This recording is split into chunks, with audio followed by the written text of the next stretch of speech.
നമസ്കാരം. കേരള ടേസ്റ്റി ഫുഡിലേക്ക് സ്വാഗതം. നമുക്കിന്നൊരു രസം വയ്ക്കാം. അതിന് വേണ്ടുന്ന സാധനങ്ങൾ: ഒരു 4 തക്കാളി, നല്ല പഴുത്ത 4 തക്കാളി വേണം. ഒരു 12 ചെറിയ ഉള്ളി, 8 അല്ലി വെളുത്തുള്ളി, 2 പച്ചമുളക്, കരിവേപ്പില, ഇതെല്ലാം. പിന്നെ മസാലക്കൂട്ടുകൾ കായപ്പൊടി, മഞ്ഞൾപ്പൊടി, 1 സ്പൂൺ മുളക് പൊടി, 1/2 സ്പൂൺ മല്ലിപ്പൊടി, ഒരു അര സ്പൂണ് കുരുമുളകും 1/2 സ്പൂൺ ജീരകവും കൂടെ ഞാൻ എടുത്ത് വെച്ചേക്ക്. ഇത് നമുക്കൊന്ന് ചതച്ചെടുക്കണം. 1/2 സ്പൂൺ കുരുമുളകും 1/2 സ്പൂൺ ജീരകവും. എന്നിട്ട് ഒരു നെല്ലിക്ക വലിപ്പത്തിൽ പുളി, പിന്നെ ഉലുവാപ്പൊടി. ഇത് ഇത്രയും വേണം. നമുക്ക് ആദ്യം തക്കാളി ഒരു 2ആയിട്ട് മുറിച്ചിട്ട് ഒന്ന് തിളപ്പിക്കാം. തക്കാളി നമുക്ക് ഒന്ന് 4ആയിട്ട് കീറിയിട്ട് ഒന്ന് തിളപ്പിച്ചെടുക്കാം. അന്നേരം ഇതിൻ്റെ ഈ തൊലി അങ്ങ് എടുത്ത് കളയും. എന്നിട്ട് പിന്നെ അത് ഞെവിടി രസം വയ്ക്കുന്നത്. ഇങ്ങനെ 4ആയിട്ട് കീറാം.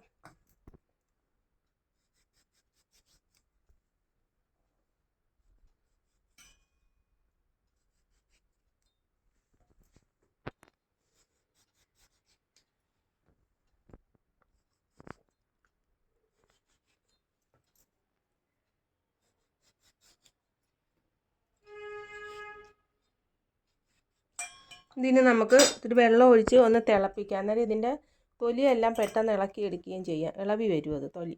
നമുക്കൊന്ന് വെള്ളം ഒഴിച്ച് തിളപ്പിക്കാം.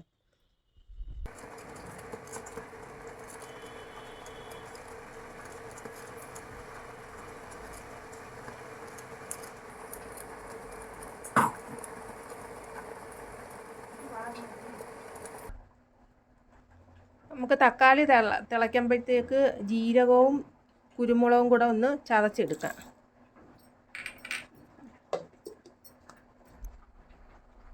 ജീരകവും കുരുമുളകും കൂടെ ചതച്ച് വെച്ച് ഇനി ചെറിയ ഉള്ളിയും വെളുത്തുള്ളിയും കൂടെ ഒന്ന് ചതച്ചെടുക്കാം.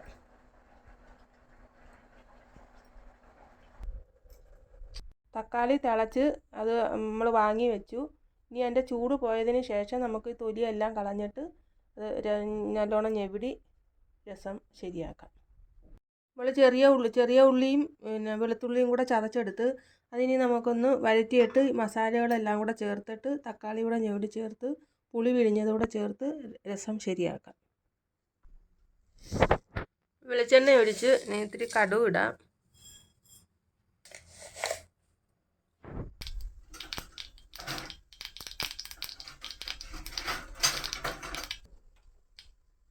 കടുക് പൊട്ടി 2 വറ്റൽമുളക് ഇട്ട്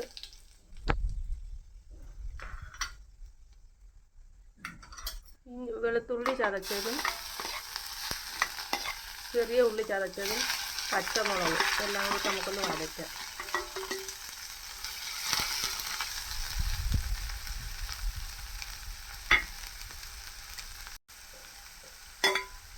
നമുക്ക് ഇതിൻ്റെ കൂടെ ഇതിന് ആവശ്യമുള്ള ഉപ്പൂടെ ചേർക്കാം. 1 സ്പൂൺ ഉപ്പ് ഇട്ടിട്ടുണ്ട്. പിന്നെ നമുക്ക് നോക്കിയിട്ട് ചേർക്കാം.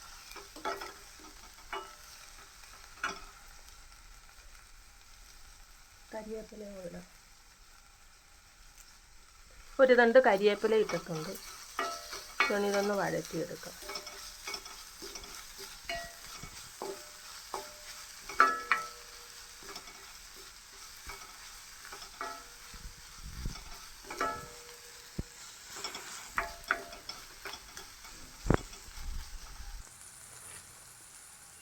ഇനി നമുക്ക് ഇതിനകത്ത് പൊടികളെല്ലാം കൂടെ ചേർക്കാം.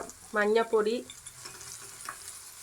ഒരു ശകലം മഞ്ഞൾപ്പൊടി, 1 സ്പൂൺ മുളക് പൊടി, ഒരു 1/2 സ്പൂൺ മല്ലിപ്പൊടി, ശകലം ഉലുവാപ്പൊടി.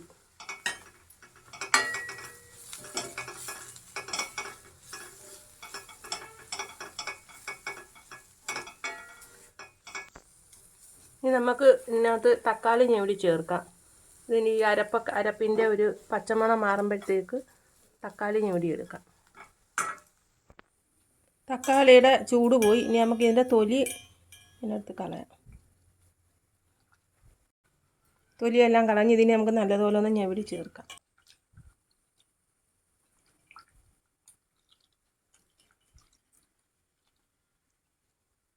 തക്കാളി ഞെവിടിയത് നമുക്ക് ഇതിൻ്റെ കൂടെ ചേർക്കാം.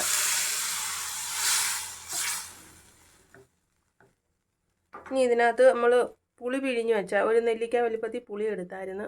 ആ പുളി പിഴിഞ്ഞത് ഇതിനകത്തോട്ട് ചേർക്കാം.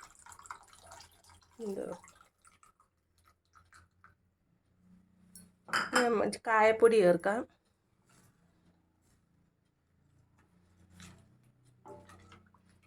ഇത്തിരി വെള്ളവും കൂടെ ചേർക്കാം.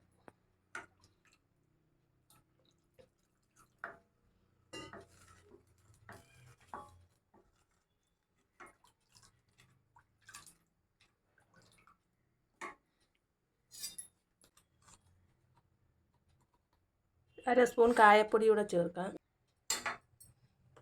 എന്നിട്ട് നമ്മൾ ചതച്ച് വെച്ച ജീരകവും കുരുമുളകും കൂടെ ഇതിൻ്റെ കൂടെ ചേർക്കാം.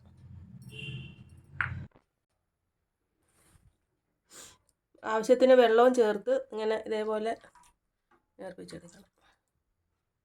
ഇനി ഇതൊന്ന് തിളക്കട്ടെ.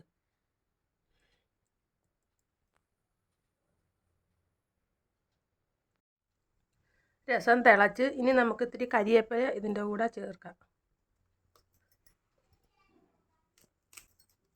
കരിയേപ്പില ഇട്ട് ഓഫാക്കാം. ഇനി അടച്ചു വെക്കാം. ഇത് ആവശ്യത്തിന് ഉപ്പൊക്കെ ഉണ്ട് നോക്കിയായിരുന്നു.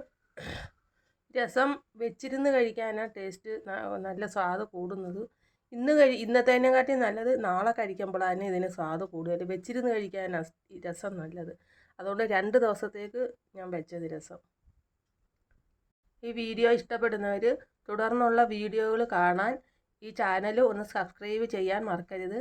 അതുപോലെ ഇഷ്ടപ്പെട്ടവർ ഷെയർ ചെയ്യാനും സപ്പോർട്ട് ചെയ്യാനും മറക്കല്ലേ.